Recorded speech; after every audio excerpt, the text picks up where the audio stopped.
Hola a todos, bienvenidos a otro video de Sumo en Español. El día de hoy vamos a estar hablando, resumiendo lo que fue el pasado torneo de marzo. Ya tenemos campeón. El torneo terminó el domingo 26 de marzo y por primera vez tenemos que Kiribayama, el nuevo Sekiwake, se corona campeón del torneo después de haberle ganado a Daieisho dos veces, una en su combate normal y una segunda vez en una eliminatoria por el campeonato. Vamos a estar hablando de eso, de las sorpresas del torneo, también algunas decepciones que hubo por ahí en la primera y en la segunda división. Entonces, vamos a rápidamente compartir la pantalla, como siempre, y vámonos al récord del torneo. Como bien saben, pues bueno, Teruno Fuji lo dijimos desde antes de iniciado el torneo. Teruno Fuji no iba a estar listo, sus rodillas siguen destrozadas y está en recuperación. Y Takakeisho se retiró después del día 1, 2, 3, 4, 5, del día 6. Y ya su combate con Nishikigi fue básicamente por default. Esto arruina varias cosas. Número uno, las esperanzas que muchos teníamos de que Takakeisho fuera el siguiente Yokozuna, borradas, eliminadas en la basura, ya no cuentan. Tendrá que empezar una nueva corrida ganando otro torneo para poder retomar esa conversación, pero también él estará en el estatus de Kadoban, básicamente tiene el riesgo de perder su estatus de Oseki si llega a tener un mal desempeño en el torneo de mayo. Dependiendo de cómo se recupere en su lesión, será que pues consideremos esa situación, pero no creo que Takakeisho pierda su estatus, por lo menos se presentaría, dominaría los primeros 8 días y después se retiraría solamente para asegurar su posición de Oseki para el resto del año, ¿no? Pero bueno, eso básicamente abrió las puertas a más competidores o nuevos peleadores para pelear por el título. Y así fue como Kiribayama llega a triunfar y a llevarse el título, ¿no? Empezó el torneo un poquito flojo, 4-3, no es el mejor récord, pero aquí podemos ver que desde su combate con Tobizaru no tuvo ninguna derrota ante nadie por el resto del torneo. Bastante interesante el inicio de la segunda semana cuando se enfrenta a Tobizaru, Ryuden y Mitakeumi. Mitakeumi y Ryuden tuvieron uno de los peores marcadores de este torneo, entonces fue casi interesante que eran victorias casi de regalo, porque pues no tuvieron ni tantita pelea contra Kiribayama, ¿no? Como les comentaba, Kiribayama es el noveno mongol o peleador de Mongolia que en ganar la Copa del Emperador desde el primero fue Asashoryu y después de todo esto llegamos a Kiribayama. Él termina con un marcador de 12-3, de nuevo ganándole a Daieisho, que también termina con 12-3 en una eliminatoria para decidir el ganador de ese torneo, como estamos viendo ahorita en la pantalla de sus dos peleas. Al final, Kiribayama se lleva esta eliminatoria literalmente pisándole el pie a Daieisho. Ahí se ve en la repetición el detalle de cómo lo está pidiendo. Se va a un monoí, pero bueno, con este dato básicamente no hay nada que pelear. Kiribayama es el nuevo campeón y estará defendiendo ese título en el siguiente torneo de mayo. Vamos ahora a hablar del resto del Sanjaku, sobre todo los Sekiwakes. Wakataka Kage y Hoshoryu y un poquito Kiribayama empezaron bastante flojos en el torneo. Wakataka Kage sabemos que no tiene los mejores inicios. La primera semana básicamente con él es un volado para saber si va a tener un buen desempeño o no, y aquí lo vemos, ¿no? Pierden los primeros 5 combates, básicamente casi toda la primera semana. Después de eso tiene buen desempeño, 4 victorias, vuelve a perder contra Kotoshojo y se estaba postulando a poder llevarse el campeonato, bueno, perdón, no el campeonato, pero por lo menos sí tener un Kachikoshi y desgraciadamente se lastima la espalda, bueno, la lesión de la espalda ya la tenía y se lesiona las piernas. Las rodillas tiene una lesión en el ligamento de la rodilla, lo cual lo va a estar llevando a una recuperación de 3 meses y es casi seguro que no va a estar peleando en el torneo de mayo, lo cual lo estaría mandando hasta como Subi, si no es que a la tabla media de Megashira. Ya tenía bastante tiempo que Wakata Kakage no bajaba a esas posiciones, más de un año desde que está en el Sanjaku, entonces eso será bastante fuerte para él, pero lo importante es que tenga una recuperación al 100% y que pueda regresar a los niveles de combate a los cuales estamos acostumbrados. Kushoryu también empezó un poco flojo, 2 derrotas, luego vuelve a perder contra Nishikigi y pierde contra Kiribayama después, ya en la segunda semana. Hoshoryu termina muy bien el torneo, 15, asegura muy bien su estadía en la posición de Sekiwake, pero también lo pone en una muy buena posición para pelear por un puesto como el segundo Oseki de la primera división o del sumo en general.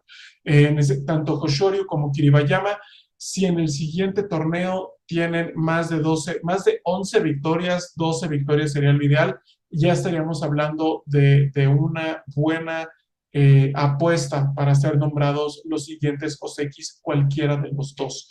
Y en la posición de Komusubi, pues también los vimos un poquito flojos. Daieisho, muy bien, 12 y 3. Wakamoto Haru seguramente esté subiendo y reemplazando a su hermano como el siguiente Sekiwake, pero Kotonowaka en los últimos días pues pierde 3, ya también contra Hokuto Fuji vuelve a perder, y Tobizaru justo a la mitad de la semana tiene bastantes derrotas. Abi, Shodai, Midori Fuji, Hoshoryu, pues básicamente fueron los que le arruinaron la posibilidad de tener un Kachikoshi, y Tobizaru estará bajando a Megashira 1 o 2 para el siguiente torneo.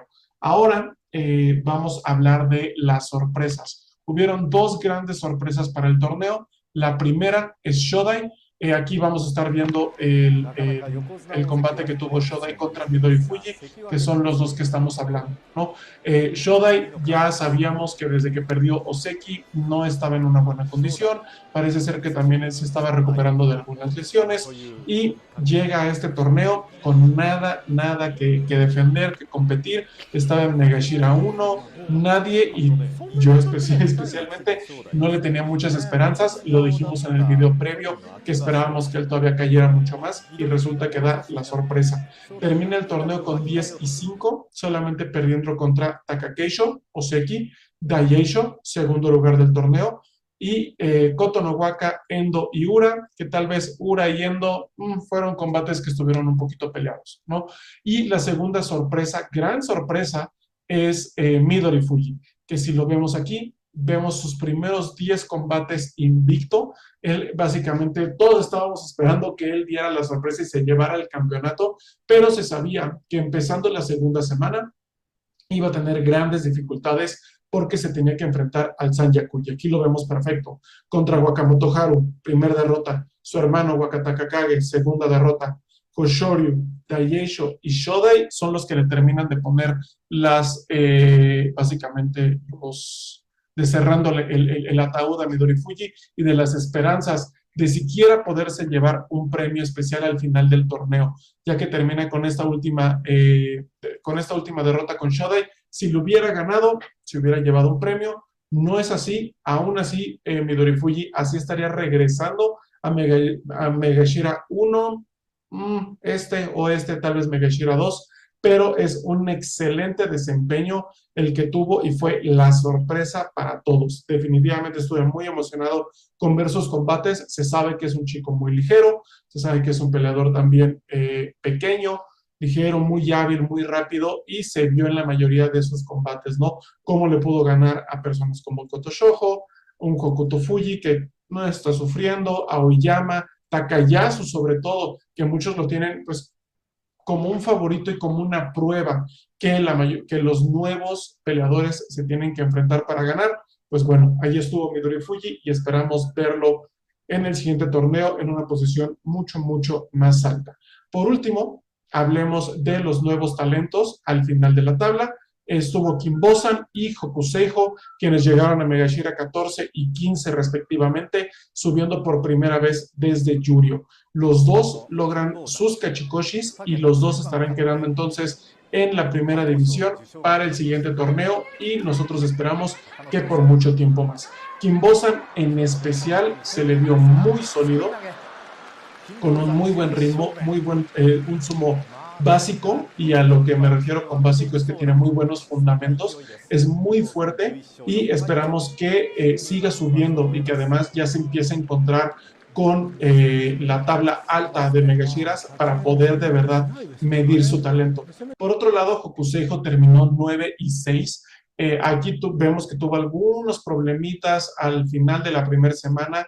Ichinoyo, Daishojo y Takanosho le pusieron las primeras tres, y al final de la semana fueron los Takara Fujis y Nishiki Fuji del establo de Isegahama, que le terminan dando sus últimas derrotas en el torneo. Lo hizo bien.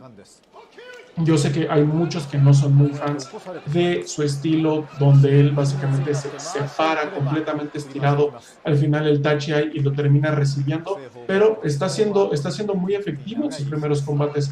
Entonces esperemos verlo en el siguiente torneo, a ver cómo sigue. Va a estar subiendo por lo menos unos 3 posiciones a Megashira 12.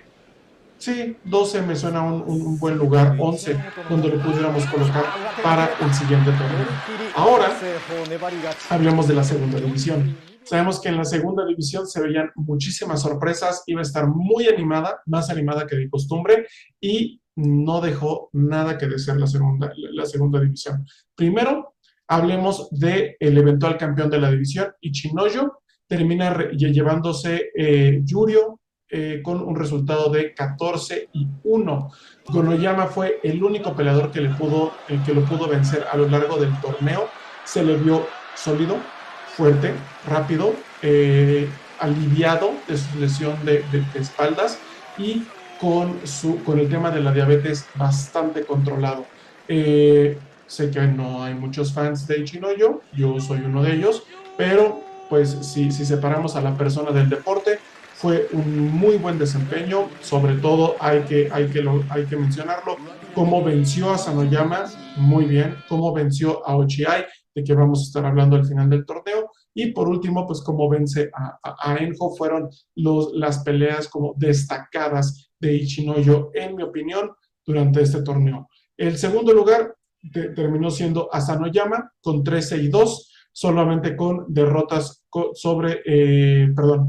sufrió derrotas con Ichinoyo y con Ojo. Ojo, sorpresivamente, le puede ganar a un Exoseki, pero no le puede ganar a la tabla baja de Megashira. Sin comentarios, ahí la vamos a dejar. Asanoyama y Ichinoyo, por supuesto, estarán subiendo a la primera división, y eso marcaría el regreso pronosticado y la profecía de Asanoyama, que regresaría a la primera división en 2023. Aquí está, y para la mitad de este año ya estará de regreso en los altos Megashiras posiblemente. Ahora hablemos de Enjo, favorito de muchos. Logra un Kachikoshi, muy bien. Tuvo un muy buen sumo, sin ninguna lesión, sin ningún accidente a la mitad del torneo. Sabemos que es frecuente que se lesione el brazo, los tobillos, o como en el último torneo, el ojo, pero en este caso empezó un poquito flojo, pero recuperó muy bien el resto del torneo, y si bien no está en la mejor condición de su vida, pero pues sí dio un excelente espectáculo para toda la gente que llegó temprano a ver la segunda división. La sorpresa más grande, aparte de Ochiai, fue, en mi opinión, el desempeño de Tamashojo, que termina cerrando el torneo con 8 y 7. Sí, es un Kachikoshi apenitas, ¿no? Rebasando la línea de lo permitido. Pero sí fue Tamashojo, número uno, sufrió una lesión en el muslo derecho, lo cual le impidió tener mejores resultados. y también fue que tuvo un muy buen desempeño en su primer torneo en Yurio. Sabemos que le tomó años llegar hasta aquí, pero también, y mucha gente lo comentaba en el internet, es que la fisionomía de Tamashoko es como de un luchador de sumo de antes de la Segunda Guerra Mundial. Es donde es un poco más barrigón, por así decirlo, pero los hombros son mucho más angostos y las piernas no se le ven tan robustas como muchos de los peleadores que están en las primeras dos divisiones. Eso me llena de esperanza y de miedo, miedo porque es posible que se lesione mucho más, de forma más frecuente en próximos torneos, pero también este tipo de fisionomía, como la de Enjo, Midori Fuji, Kotoeko, son un respiro de aire fresco para el sumo profesional. Entonces, me gusta mucho, estoy muy feliz que haya logrado su Kachikoshi y que lo veamos en torneos a futuro en la segunda división. Y ahora sí, hablemos del tema que todos quieren hablar. Ochiai. Ochiai en su segundo torneo en el sumo profesional se cuela a la segunda división en Yurio 14. Todos sabíamos que iba a tener un buen desempeño, pero no sabíamos a qué nivel. Y vaya sorpresa la que nos dio. Termina el torneo con 10-5. Su primer derrota fue con Tamashoko en el día 2, pero a partir de ahí básicamente se va invicto hasta que tiene que lidiar con la tabla alta de Yurio. Pierde contra Tamifuji, Ichinoyo, Gonoyama y Asanoyama en el último día del torneo, que es el combate que estamos viendo en este momento, ¿no? Este último combate creo que fue un premio para todos los fanáticos, ya que queremos ver a qué nivel o cuál es el verdadero potencial de este muchacho. Y lo ponen contra un Exoseki. El combate sí fue muy cerrado, aquí lo podemos ver, y al final es Asanoyama el que se termina llevando la victoria, pero por muy poco. Creo que Ochiai tiene el talento y la habilidad para poder llevarse no nada más campeonatos de Yurio, posiblemente en el torneo de mayo, pero también de subir rápidamente a la primera división y empezar a dejar su huella en el sumo profesional. Ahora, vienen contrincantes nuevos para el siguiente torneo en mayo. Vamos a hacer un video específicamente hablando de ellos, pero Ochiai sin duda fue el peleador favorito de muchos, o es el nuevo favorito de muchos, para estar compitiendo por torneos, no nada más de la segunda, sino de la primera división, pero también estar ya peleando o estar buscando ese Oseki, ese puesto de Yokozuna, que sabemos que Hakuho, ahora Miyagi-No, estará entrenándolo y le ha dado el conocimiento, no nada más práctico, pero teórico, de cómo poder llegar hasta allá y ser un verdadero éxito en el sumo profesional. Esperamos mucho de él, seguramente con este resultado va a subir a Yurio 7, 5 más o menos, y sin Ichinoyo, sin Asanoyama, pues básicamente la puerta está abierta para que se pueda llevar la segunda división y mucho más, ¿no? Ahora sí, hablemos de lo que va a ser el siguiente torneo. El siguiente torneo va a ser en mayo. Aquí lo estamos viendo, es el 14 de mayo al 28. Ya tenemos aquí al galanazo de Kiribayama, reluciente con su nuevo campeonato. Este torneo regresa a Tokio y va a estar muy, muy, muy emocionante. Muchas gracias a todos por ver este video. Nos vemos muy pronto. Vienen dos piezas especiales, la del nuevo talento que estábamos comentando, y también vamos a hacer un especial de los luchadores que están dentro del establo de Miyagi-No, ex Hakuho, un poquito de su historia y los resultados más recientes de ellos, ya que no nada más está Ochiai, no nada más es Hokuseiho, no nada más es Enjo, hay mucho talento que está en la base, en divisiones menores, que también están teniendo buenos resultados y vamos a hablar un poquito más de ellos, ¿sale? Muchas gracias a todos una vez más, cuídense mucho y nos vemos pronto. 公益財団法人日本相撲協会理事長八角信義